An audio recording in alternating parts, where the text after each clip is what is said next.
Selamat pagi Bapak Ibu, saudara dan saudari terkasih dalam Kristus. Senang bisa menjumpai Anda semua dalam ibadah online Surabaya City Blessing Kemah Raja Wali.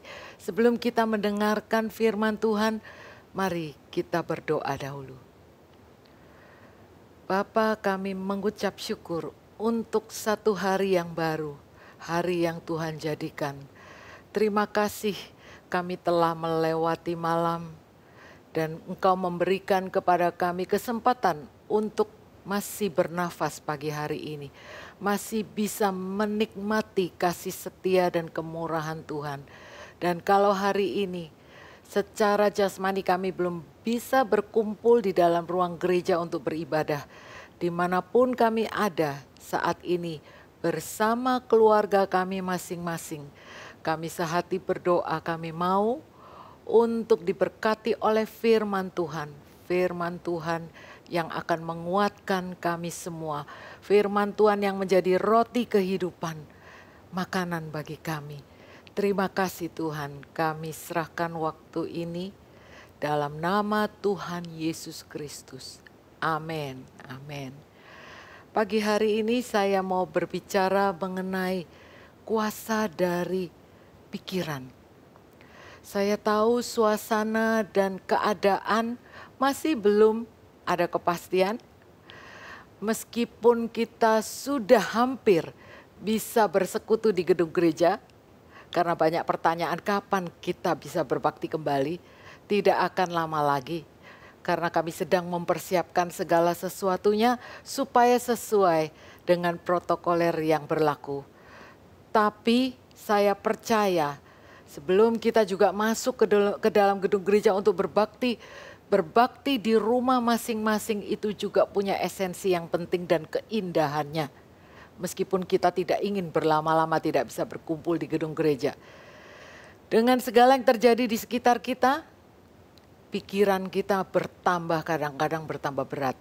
Dengan mendengarkan berita-berita buruk, mendengarkan kabar-kabar dari saudara, teman, hamba Tuhan yang meninggal, bukankah itu semua mengkhawatirkan dan menakutkan?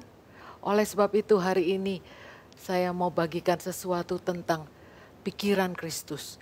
Karena ada kuasa dalam pikiran itu sendiri, sehingga harusnya pikiran kita itu seperti pikiran Kristus. Karena waktu setiap anak terima Tuhan, di dalamnya itu sudah diberikan Roh Kudus yang memampukan kita berpikir, punya pikiran yang polanya sama dengan pikiran Kristus.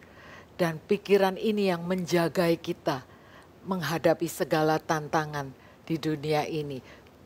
Yang hatinya teguh, kau jagai dengan damai sejahtera, sebab kepadamulah ia percaya. Garis bawahi kata-kata yang hatinya teguh, kau jagai dengan damai sejahtera, sebab kepadamulah ia percaya. Nah, saya percaya poin pertama adalah pikiran yang tenang itu dimulai dari hati.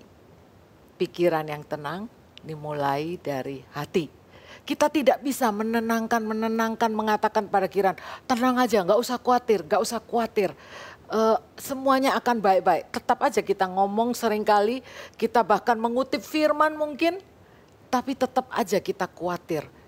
Karena pikiran yang tenang dan damai sejahtera itu dimulai dari hati. Dikatakan hati yang teguh itu dijagai dengan damai sejahtera. Dan hati yang teguh itu karena dia percaya kepada Tuhan. Seseorang yang hatinya teguh, dia percaya kepada Tuhan. Karena hatinya teguh, pikirannya bisa tenang. Oleh sebab itu, poin pertama adalah pikiran yang tenang dimulai dari hati. Memang firman juga katakan dalam Amsal 4 ayat 23 dikatakan, jagalah hatimu dengan segala kewaspadaan. Karena dari situlah terpancar kehidupan. Intinya hati lagi, yang dijaga hati.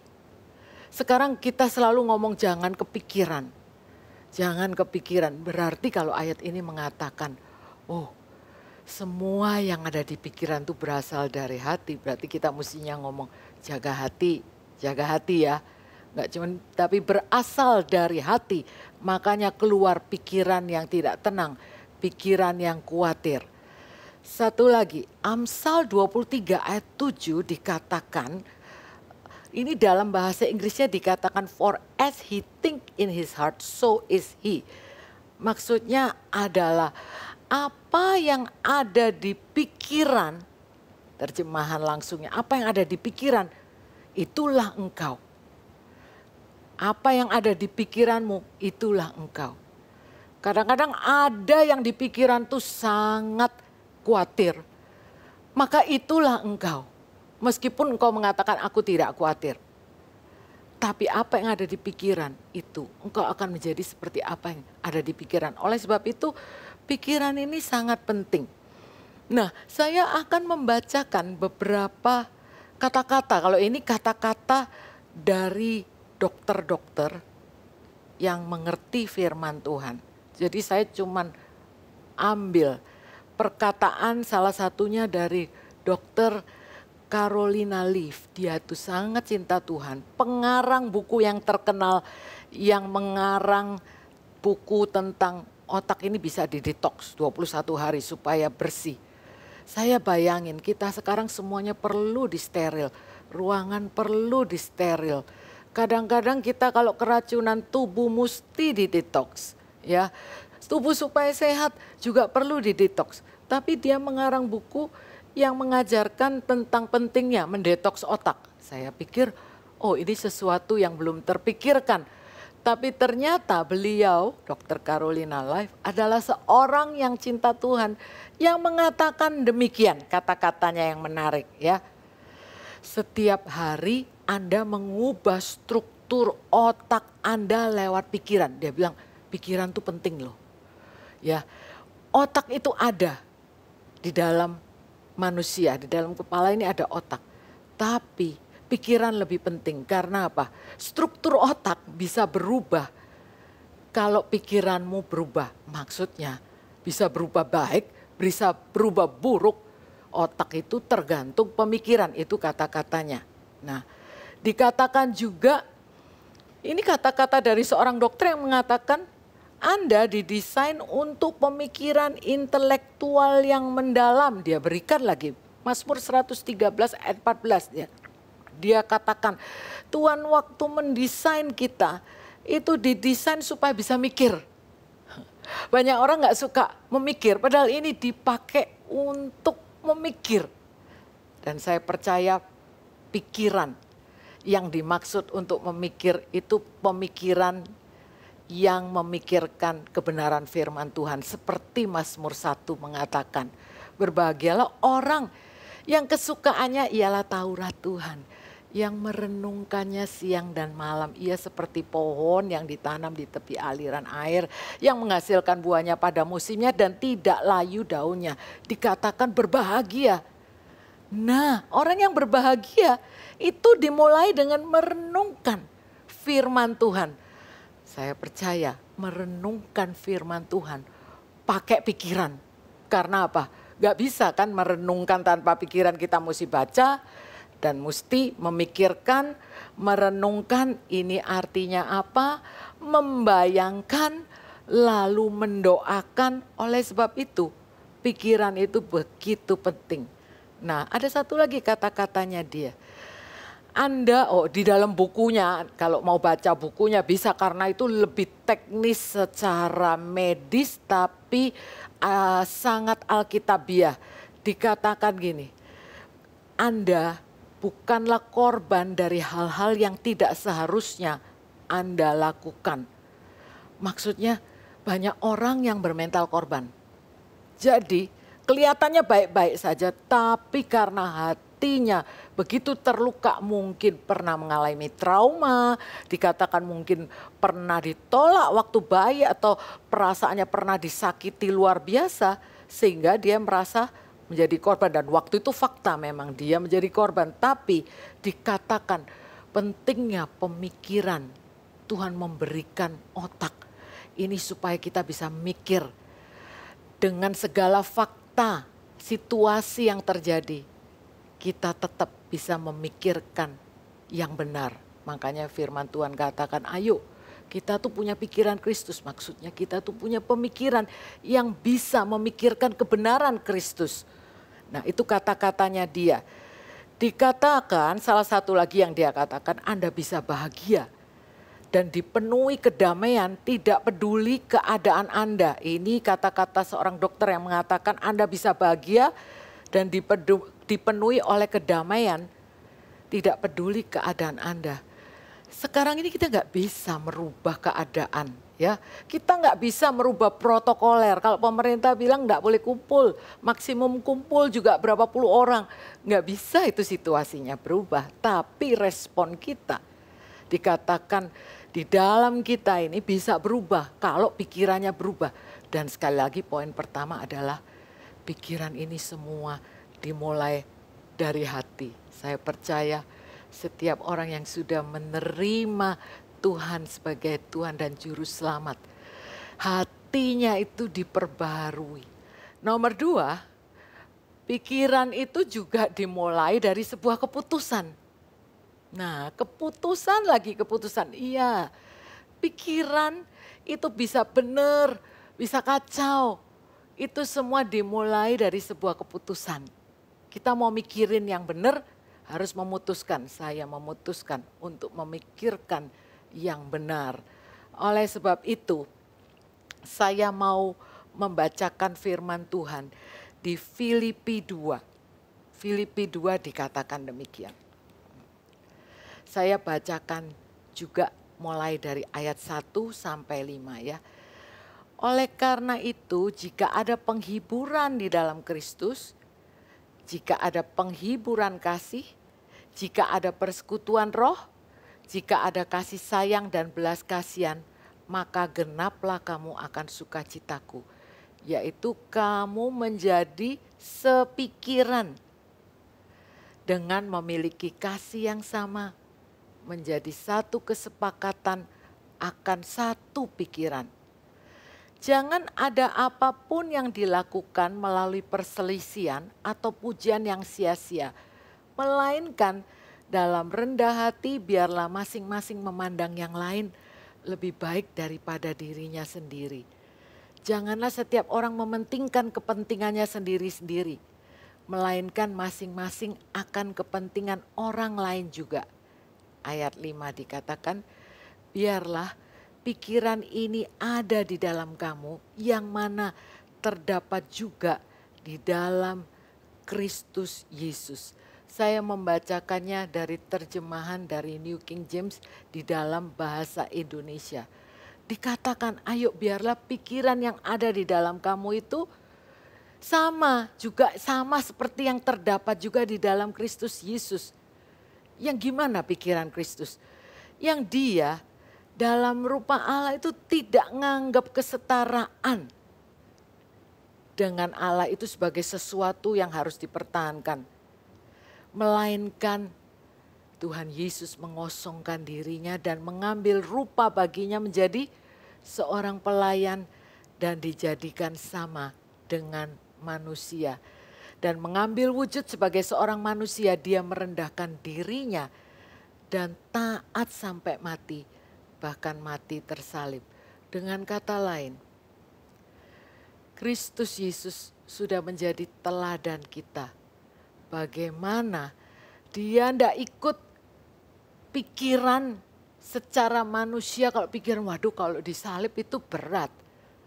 Hatinya mungkin bisa gentar sehingga di dalam ayat firman Tuhan dikatakan sebelum dia disalibkan dia juga merasakan ketakutan. Ketakutan yang sangat sehingga keluarlah butir-butir darah, berarti secara jiwa dia juga bisa ketakutan. Tapi dikatakan dia tetap pikirannya teguh karena hatinya teguh. Dia menganggap bahwa taat kepada perintah Bapaknya itu lebih luar biasa, mendatangkan sukacita. Nah, luar biasanya firman ini untuk kita semua. Biarlah kalau Tuhan Yesus sudah melakukannya, kita juga akan mampu melakukannya karena kita menjadi anak Tuhan sudah ditebus untuk bisa melakukannya. Melakukan apa?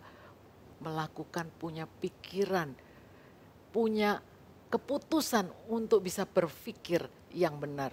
Tadi saya katakan kita bisa mengambil keputusan untuk memilah-milah, untuk bisa menyaring, punya saringan, punya filter, bisa menyaring yang ini pikiran datang, ini tidak akan saya pikirkan lagi karena ini menghancurkan saya. Pikiran yang seperti orang mengkritik, saya tidak akan merenungkan lagi, memikirkan lagi orang yang menyakiti saya, yang mengecewakan saya, situasi yang membuat saya benar-benar terpuruk, saya tidak mau terpuruk, saya memutuskan, saya percaya sesuai dengan firman Tuhan. Saya mau baca firman Tuhan, saya mau setuju, saya mau sepakat dengan firman Tuhan.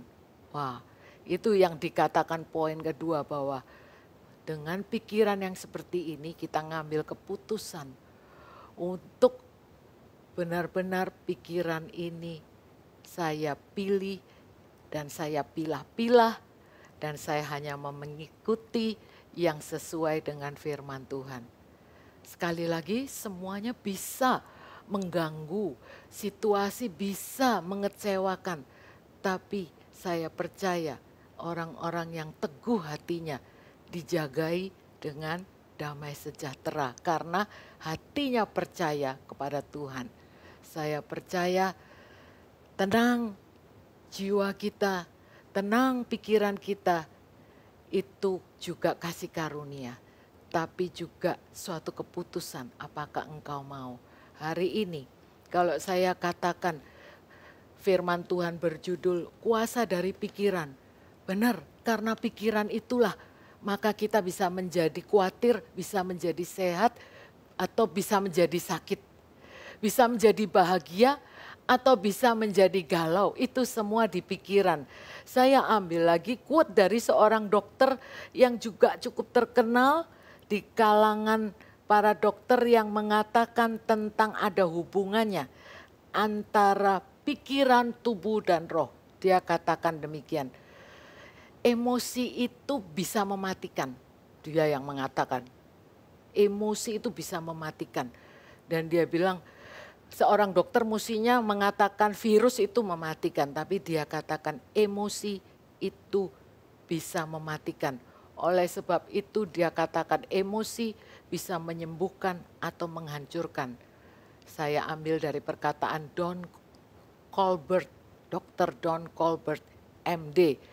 Dia katakan dalam bukunya bahwa tekanan darah tinggi, penyakit pembuluh darah koroner, terus macam-macam sakit hormon-hormon stres dan sebagainya. Bahkan dia katakan penyakit kulit, eksema itu meningkat kalau orang sedang stres. Jadi ada hubungannya emosi dengan kebahagiaan, emosi dengan kesembuhan. Maksudnya emosi bisa menghancurkanmu, emosi bisa membangunmu. Oleh sebab itu kita mesti ngambil keputusan dari pikiran yang menyebabkan emosi ini.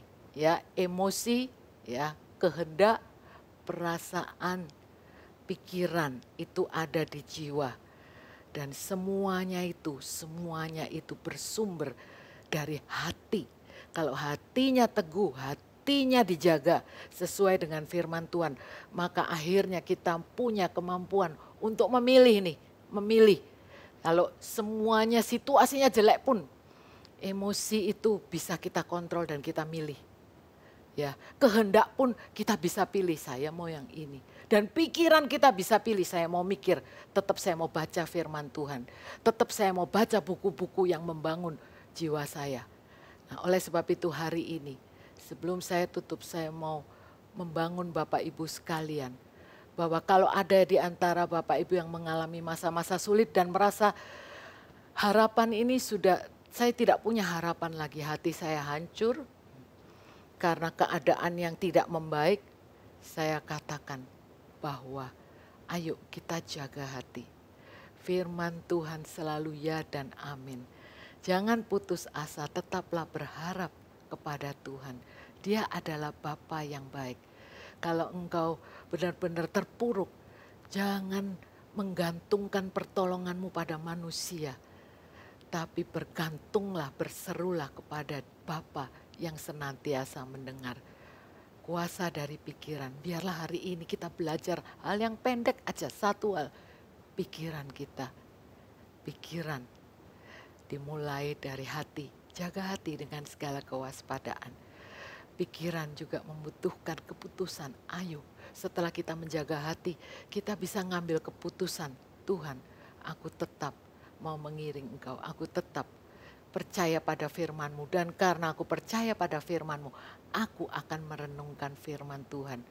Dan aku akan menikmati buah-buahnya, yaitu jiwa yang dikuatkan. Karena firman Tuhan itu berisi janji-janji Tuhan yang luar biasa. Manusia bisa berjanji dan tidak menepati. Tapi kalau Tuhan berjanji, Dia selalu menepati. Haleluya. Amin. Mari kita berdoa. Bapa di dalam surga, kami mengucap syukur kalau hari ini masih ada kesempatan untuk mendengar firman Tuhan. Hamba-Mu berdoa biarlah benih firman ini masuk ke dalam tanah yang subur sehingga bisa bertumbuh, berbuah lebat. Kami berdoa untuk setiap jemaat-Mu dan juga yang mendengar melalui setiap sosial media ini. Kalau ada yang terpuruk, merasakan patah semangat, tak berdaya, hari ini kami berdoa Tuhan. Kekuatan yang dari Tuhan menjamah mereka dimanapun mereka berada. Tuhan firman-Mu ya dan amin, janji-Mu luar biasa. Dan kami tenang, hati kami tenang. Karena kami percaya kepada hal yang pasti, yaitu Engkau sendiri. Sehingga apapun yang tergoncang di sekitar kami percaya kami tetap dijagai hati dan pikirannya dengan damai sejahtera yang memampukan kami akhirnya bisa mengambil keputusan untuk memilah-milah. Kami hanya percaya apa yang Engkau katakan. Dunia bisa menggoda kami, tapi bantulah supaya kami tetap Tuhan teguh dalam pengiringan kami mengikuti Engkau. Terima kasih Tuhan, di dalam nama Tuhan Yesus Kristus kami berdoa. Amin.